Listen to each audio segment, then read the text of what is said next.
Here are the facts first. So how are Christians responding? By putting up billboards of their own, and then underlying the word Christ. You're also putting religion back in the closet as well. Christians are tired of being bullied for their faith in the public square. I don't even need a Bible for that. With claims the church is not just failing to sufficiently address domestic violence, it's both enabling and concealing Probably it. we should be debating a bill requiring every American to attend a church of their choice. You want your children to depend upon witchcraft instead of Jesus? Harry Potter's dangerous. Roaring lion seeking someone to devour, but resist him. Wait until you see what the activists are about to unleash on American Christians. The protesters, though, started fighting amongst themselves as different factions of Christianity collided. The Roman Catholic Church is just as satanic as the black man.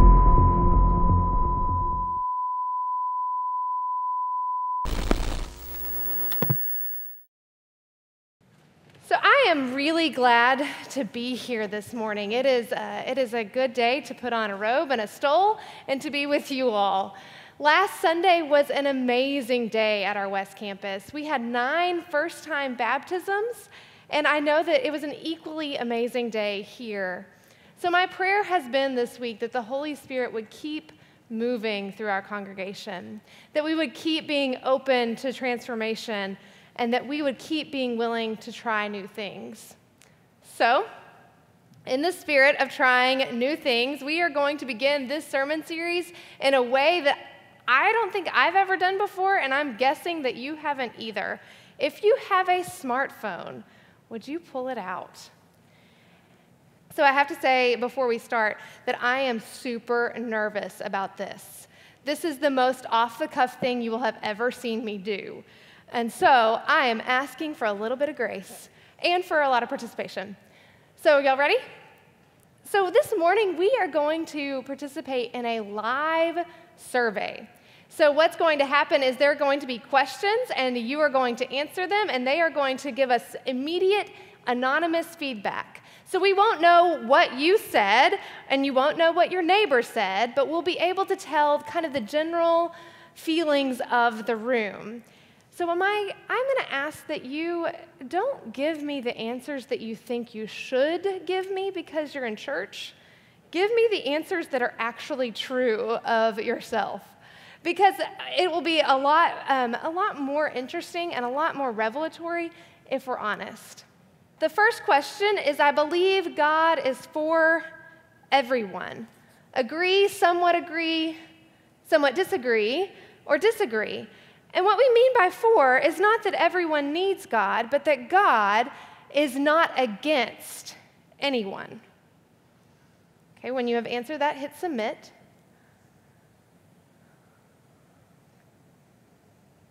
So as people are answering, you're going to begin to see the changes in what's going on. It looks like for the most part we agree, but we have some somewhat agree and some disagree.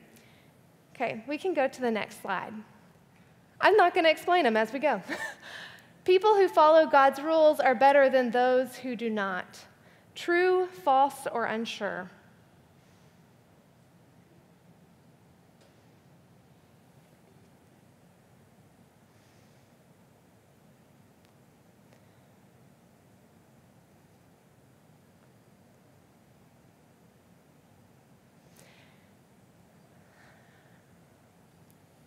So I will make a note about this one before we move on.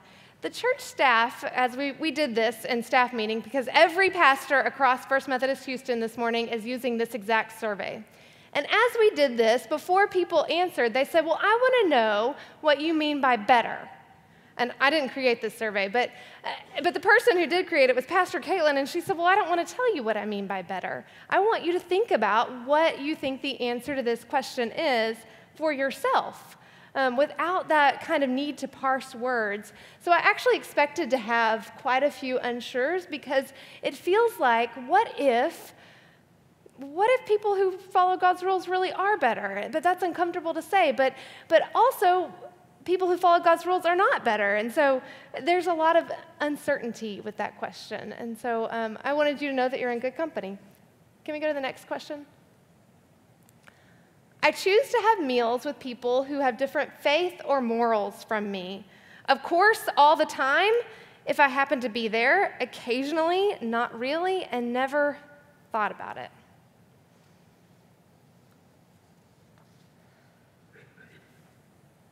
So this one's a little bit different. It's a circle pie chart. And it is rapidly changing.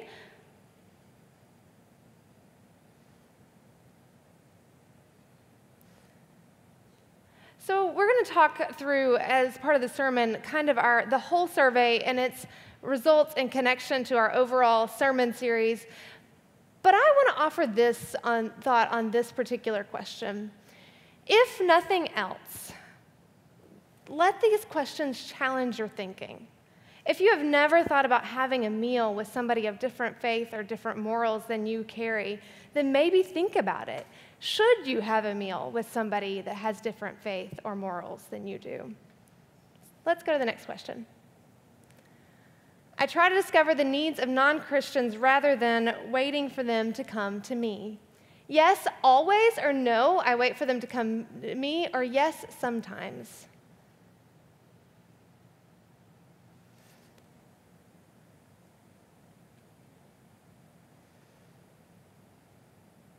Yeah.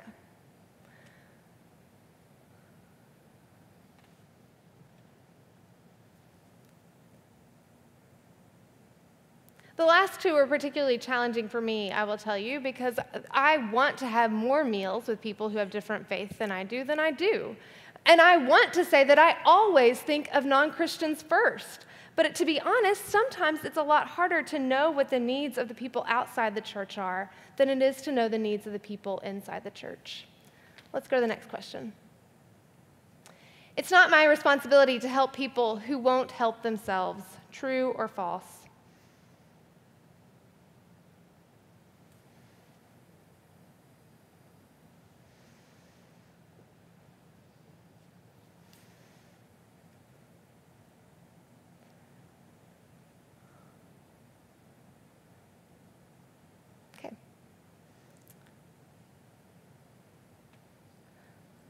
Challenging questions.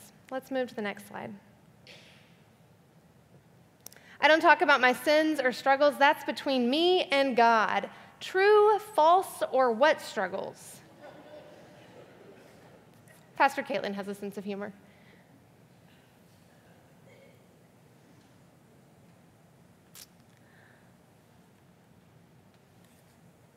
I think that as we look at this question, we need to think about what kind of community surrounds us. If you don't have the kind of community where you can talk about your struggles, then it's hard to talk about them. And some of us are incredibly lucky and don't have struggles. So what word comes to mind? Oh, wait, sorry. Next slide. That's me. Moving on. What word comes to mind when you think of how Jesus treated sinners? So this is a little bit different. You are invited to type in a word. If you press the box, you should have your keyboard come up, and you can type in a word, and what it will do is it will put words up, as I guess you can see. And depending upon the number of submissions, the words change sizes. And so if we have one word that a lot of people submit, you'll see it come to the forefront. As in love and compassion are kind of doing in this moment. But then there's a lot of other words to the side. So empathy and a lot of variations on the word love, inclusive and mercy and kindness, with equality, compassion, with welcome. Let's go ahead and move to the next one. Which emoji represents your honest feelings about the church and America? So not where do you think you are as the church, but what do you think, what are your feelings about the whole church and America? All the hard eyes, it's a snooze fest, they're a little bit angry, they're happy, they're money hungry.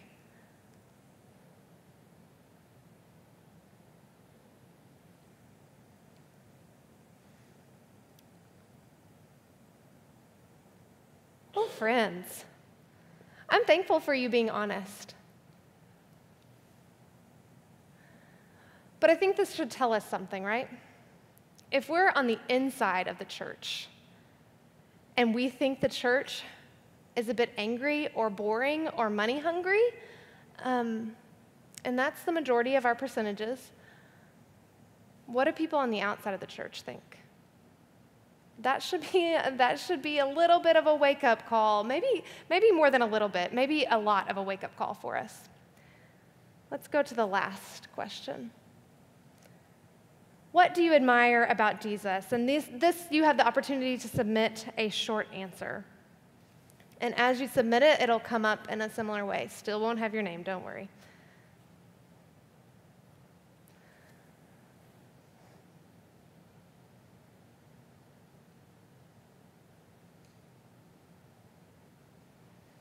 Okay. Compassion, his ab. Somebody's joking. He loved everybody. Unselfishness. How he loves us in spite of everything. Unconditional love. Can y'all scroll down in the place? His love for all, unwavering love, a lot of love, his fairness, his love and compassion for the underdog, steadfastness, his undying compassion, unconditional love and unconditional forgiveness. Carries our burdens unconditionally. He represents truth and love, his thoughtfulness, his love. I don't know if y'all are seeing the trend here, but I'm seeing the trend. But what I'm seeing is that what we admire about Jesus and what we think about the church, who is supposed to be Jesus in the world, they don't match. Anybody else notice that? So that's the last question. I want to thank you for having a little bit of fun with us this morning. And what I hope this did was I hope that it engaged you in the conversation, and I hope it started you thinking about what we really think and how we really live in the world. So before I want to move on, I did say this, but I'm going to say it again. Please don't say anything in your Sunday school classes about what questions you answered, about what you did with your phone. Pastor Andy is using the exact same questions and series that I just used. Of course, it'll be different answers because it's 11 o'clock and different people, but I don't want to steal his thunder. So I want you to make sure not to share that. But I wonder if that got you thinking. I wonder if it challenged you. I wonder if it made you squirm a little bit. I wonder if you have no idea where I'm going with this. You actually just participated in part of a survey done by the Barna Group that they recently conducted, asking the questions of how accurate the perception of Christians as hypocrites actually are. So if you weren't already squirming, then I think you are now, or you should be. In a nationwide survey of self-identified Christians, the goal was to determine whether Christians had the attitude and actions of Christ or have attitudes and actions that are much more close to the Pharisees. The Pharisees are called hypocrites in Scripture because of the way that they keep the law. So the Barna Group survey was a 20-question survey. You only did 9. And the only things that they asked were agree and disagree questions. Now, we pulled some of the Barna Group questions word for word, but we gave you a few more choices than agree and disagree. But in the Barna Group survey, they did this survey of nationwide Christians, and they started asking these questions, and then they plotted them on a graph. So there's an axis that does attitude and an axis that does action, and Jesus and the Pharisees are on opposite ends of the graph. Can y'all put that up? So this is their results. You see Pharisaical and Christ-like on each side, attitudes and action. 51% of self-identified Christians have the actions and attitudes more like the Pharisees than like Jesus. Now, I understand that there's the 14% that have Christ-like actions, but Pharisaical-like attitudes, and the 14% that get it all right. But that 51% should be glaring to us.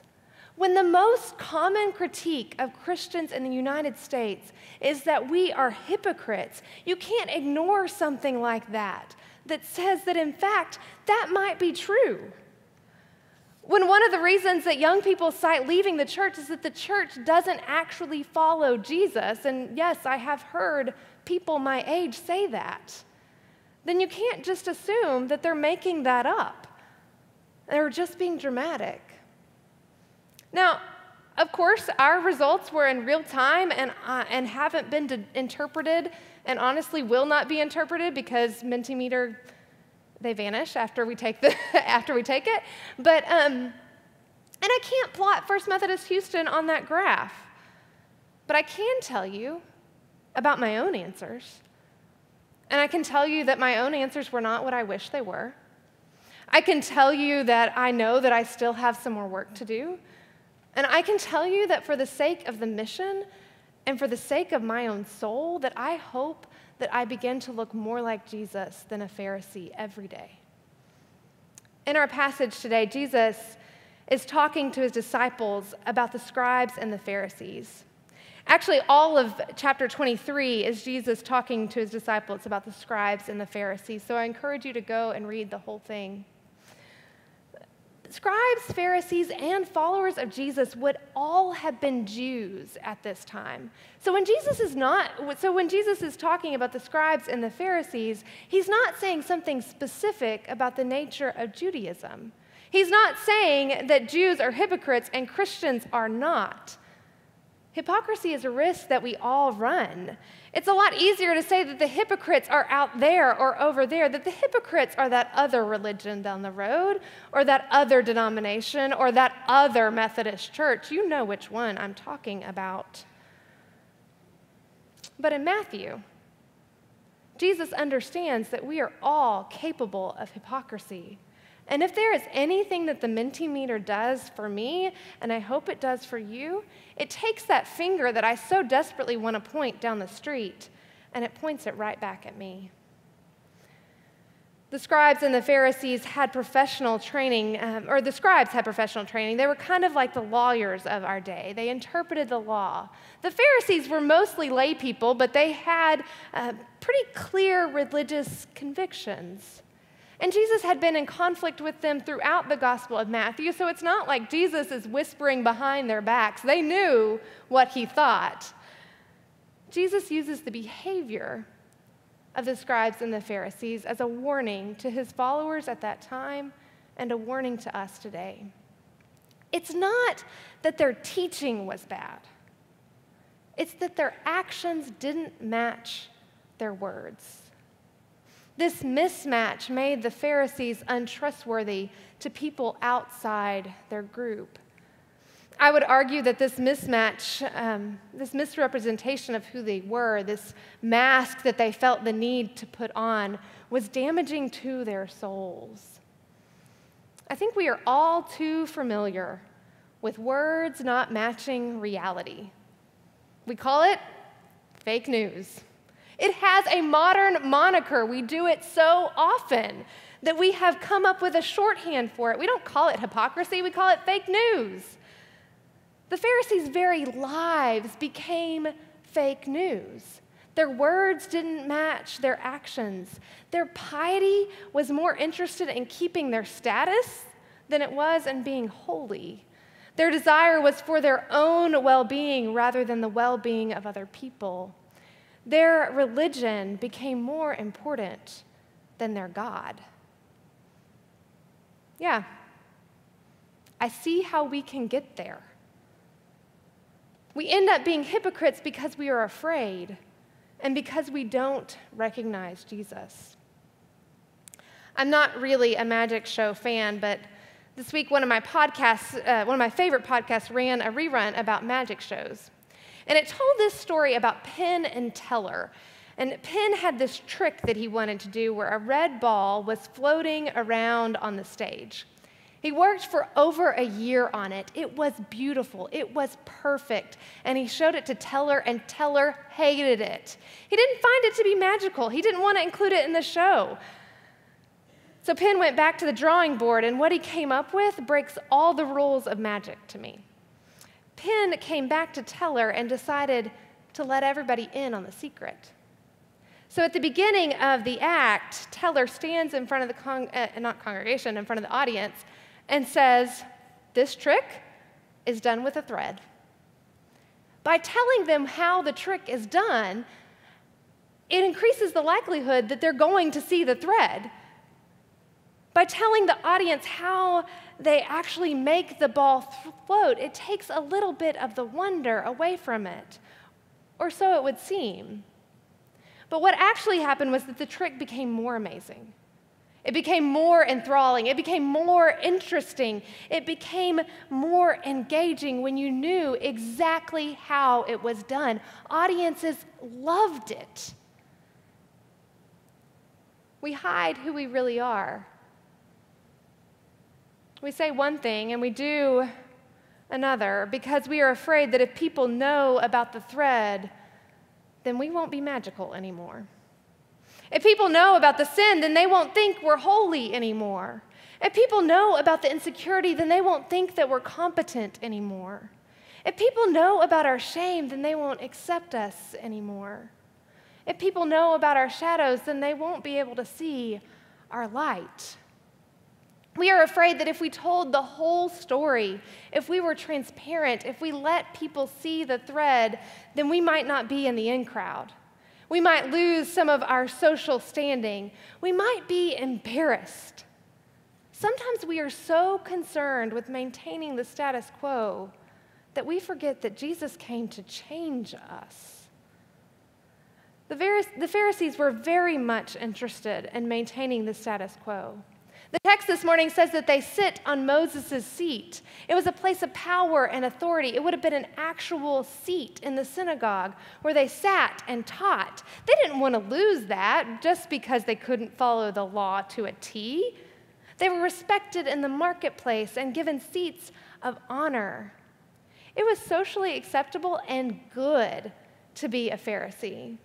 They had come to value the things that religion got them without loving the God toward whom it was directed. They were afraid that if they were honest, if the words that they said matched their actions, then they might lose all of that. Aren't we?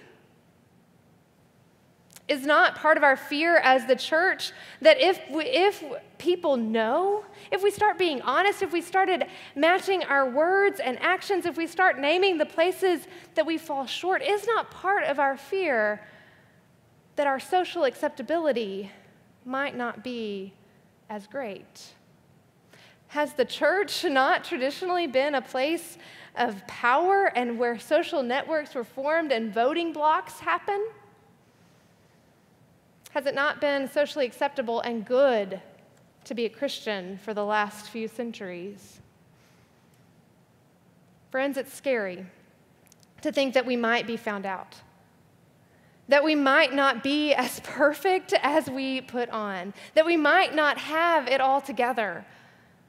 But friends, it's even scarier to think that we might think that those are the things that make for a Christian. Jesus was not interested in being straight-laced or socially acceptable or clean or exclusive. The church has been proliferating fake news for so long that sometimes even the insiders don't know what's really Jesus. Fake news says that the church is for people who read the Bible like me, who look like me, who vote like me, and think like me. But good news says that the church is for people who read the Bible literally and for people who read it as metaphor. Good news says that the church is for people who vote Democrat and for people who vote Republican. Good news says that the church is for people who look like me and for people whose skin color and hair is a different texture than mine. The good news says that the church is for people who think like me and for those with whom I disagree. Fake news says that God needs to work on everyone except me, but good news says that God works on everyone, even me. Fake news says that sinners are not welcome here, but good news says that Jesus kept welcoming more and more people into the family of God. Fake news says that you need to have it all together before you walk through those doors, but good news says that Jesus would rather help you figure it out. Fake news says that this table is only for those who deserve to be here. But good news says that it is open to all who hunger. Fake news says that we will never be able to stop being hypocrites. But good news says that Jesus has the power to change even us. Let's pray.